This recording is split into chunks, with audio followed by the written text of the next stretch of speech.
jurisdiction of this committee acting as an impeachment committee springs from Article 11, Section 2 of the Constitution, and then Section 3 to Section to Paragraph 7 in seriatim. And clearly, it is only the actions of the Vice President. It is the only President, the Vice President, and then we have the Supreme Court and the others.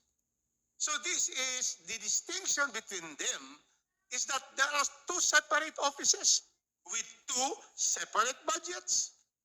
We determine the budget in Congress of the Vice President, and we determine also the budget of the Department of Education.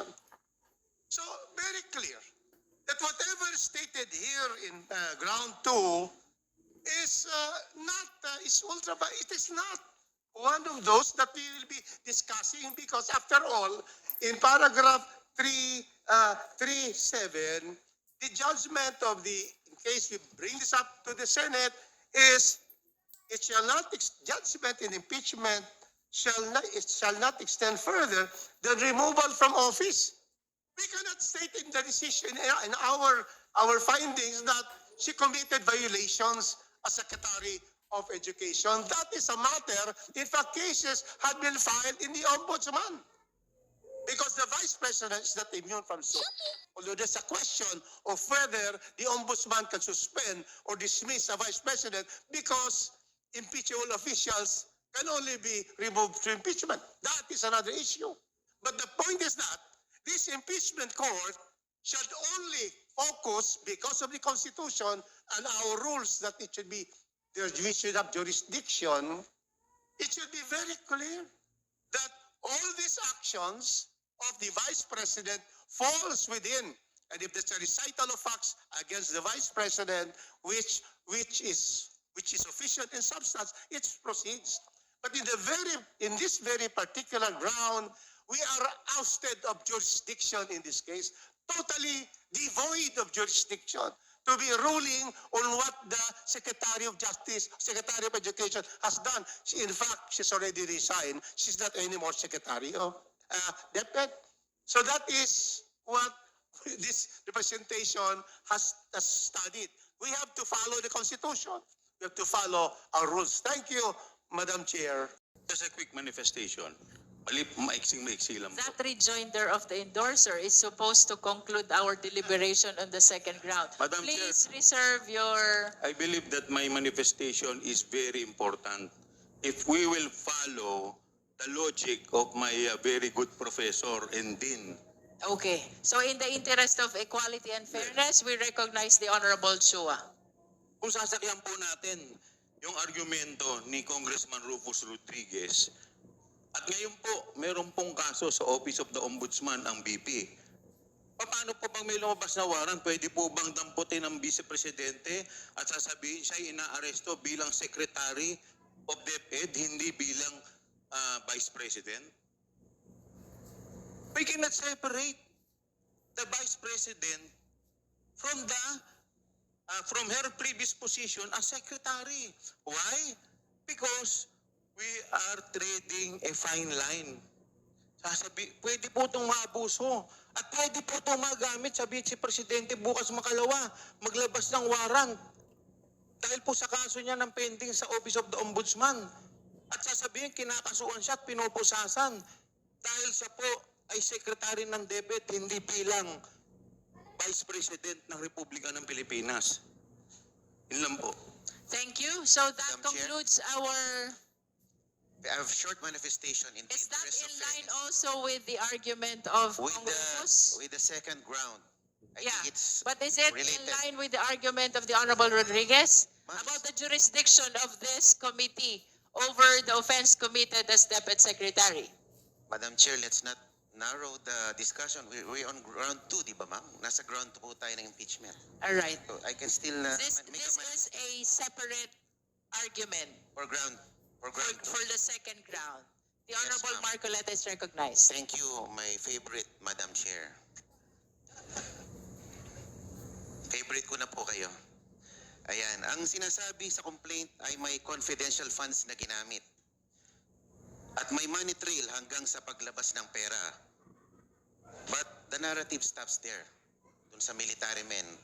There is no mention that the money landed on the hands of the Vice President. Walang pinakitang ebidensya ng mga pondong ito ay ginamit sa illegal na pamamaraan. In fact, the same records mention that operational uses such as payment of safe houses, supplies, and other intelligence-related expenses were incurred. Wala namang binanggit na tinanggap ng Vice Presidente yung pera. Kung ganon, the mere movement or withdrawal of funds cannot automatically establish corruption, plunder, or any impeachable offense. Ang kailangan po ay malinaw na ebidensya ng ginamit na pera ay illegal, ay ginamit sa illegal na pamamaraan. At hindi po ito binanggit sa complaint. At pangalawa po, Madam Chair, the complainants or endorsers of the complaint cannot simply reframe the alleged offense halfway through the process. Kung ang original na teorya ng complaint ay corruption or misuse of funds, hindi pwedeng kapag hindi yun napatunayan ay bigla na lang itong ililipat sa betrayal of public trust para mag-fit sa anumang ebidensya na available. That would be fundamentally unfair. Hindi pwedeng baguhin ang ground for impeachment depende sa kung anong facts ang lalabas. Sa ganitong sitwasyon, hindi na ito simpleng fishing expedition, parang binabago na mismo ang impeachable offense para lang umangkop sa ebidensya na mayroon ang complainants. At kung papayagan natin iyon, nagiging unpredictable at arbitrary ang standard ng impeachment, which undermines the integrity of this process. Thank you, Madam Chair. Comment from the endorser. Thank you, Madam Chair. Betrayal of public trust is a ground. Betrayal of public trust, as mentioned earlier, encompasses the other grounds from the culpable violation of the Constitution up to other high crimes and even bribery and graft and corruption. So the Constitution is clear. It is a ground. So whether or not connected ito dun sa other impeachable offenses as alleged, it can stay on its own. It can stand on its own as a specific ground. So either encompassing the others or on its own. And for as long as the alleged facts really depict betrayal of public trust, then that is an impeachable offense. Yung katulad po, doon naman po sa unang mga sinasabi na that should be proved later. But that is evidentiary already, not at this stage of determination of sufficiency in substance. Thank you. Thank you. That concludes our deliberation on the second round. Madam Chair, 1 point. This is my second attempt to Sorry, but just 1 point. shift to the third Very round. short lang po.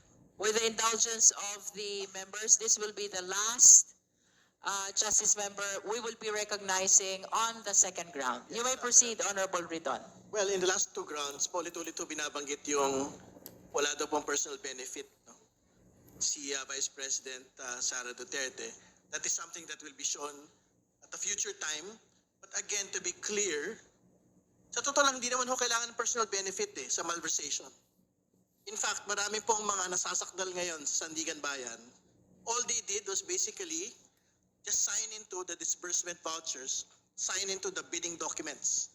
Nakapila sila doon ngayon, nakapit sila sa mga kaso on malversation kahit sinasabi na wala silang personal benefit. So to insist na kailangan po ng personal benefit on impeachable offenses, parang mali po ata yun, Madam Chair. So again, to be clear, hindi required ang personal benefit sa malversation. Yung mere po na pagkakamali or maling paggamit ng pondo po na inilaan ay magka-constitute na po agad ng malversation. Madam Chair, just a reply because we have to consider the elements of malversation. The chair already pronounced that Honorable Ridon will be the last justice member to be recognized on the Just to second clarify so that we round. don't confuse Kindly- people. Personal benefit is an Kindly element reserve of your malversation. manifestations for the succeeding rounds. Order, please.